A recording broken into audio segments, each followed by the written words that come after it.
Right Bharat future సిటీలో Telangana rising global summit రెండో రోజు కొనసాగుతుంది. రెండో రోజు గ్లోబల్ సమ్మిట్లో భాగంగా విజన్ డాక్యుమెంట్ను కూడా రిలీజ్ చేయనున్నారు.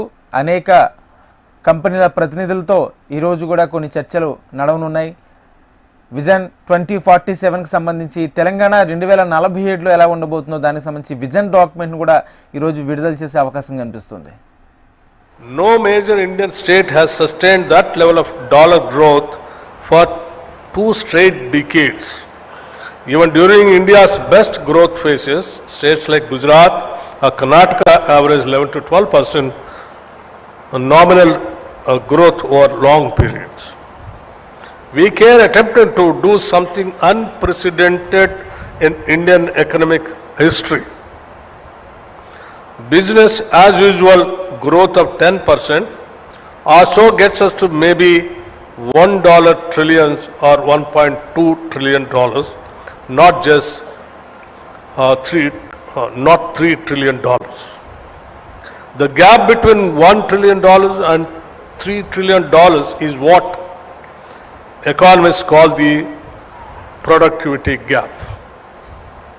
And filling that gap is the sole purpose of this pen. But numbers are easy to write on paper. The real question is, the question that keeps me wondering is how. We cannot reach a $3 trillion economy simply by working harder. We cannot get there just by building more roads or constructing more buildings. Though we will do that too, to reach this exponential growth, we need to change the fundamental equation of our economy. The equation is simple. Capital plus innovation equals productivity. I once again repeat, the capital plus innovation equals productivity. Capital plus innovation equals productivity. And productivity is the only sustainable way to raise the wages and dignity of the common citizen in Telangana. For decades, government in India have viewed themselves as regulators. We focused on permissions, licenses, and files. We patted ourselves on the back for improving the ease of doing business. But the world has changed. In the era of deep tech, artificial intelligence, and quantum computing, ease of doing business is just a baseline. It is the minimum requirement now. If we want to be the innovation capital of Asia, we must move from ease of doing business to ease of innovating. We must move from just clearing files to creating ecosystem. Our vision document outlines a spatial strategy: cure, urban, pure, peri-urban, and rare, rural. We have the plan, we have the talent, but innovation is expensive. And more importantly, innovation is risky also. Banks love safety, but innovation requires failures.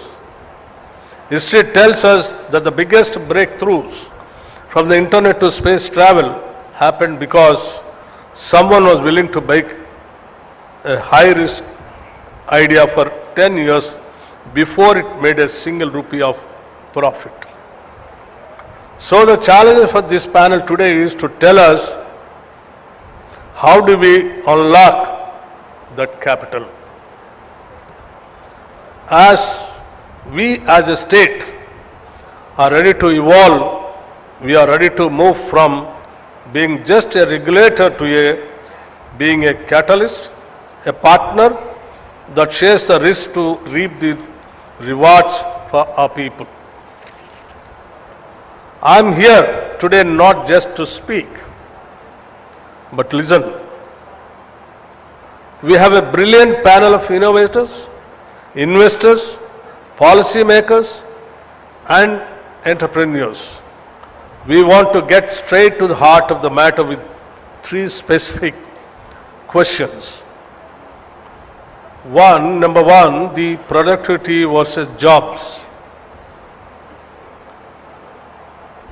Paradox, there is a fear that higher productivity equates to automation and job losses.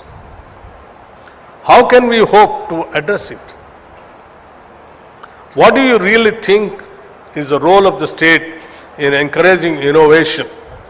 Should we, often caricatured as a slow-moving behemoth, keep up to encouraging true innovation?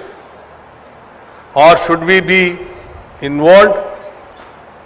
Number three, we talk about artificial intelligence and deep tech, often in the context of software. But the vision document emphasizes the rare rural zone. My question is, how do we ensure that deep tech doesn't just stay in Cyberabad? How do we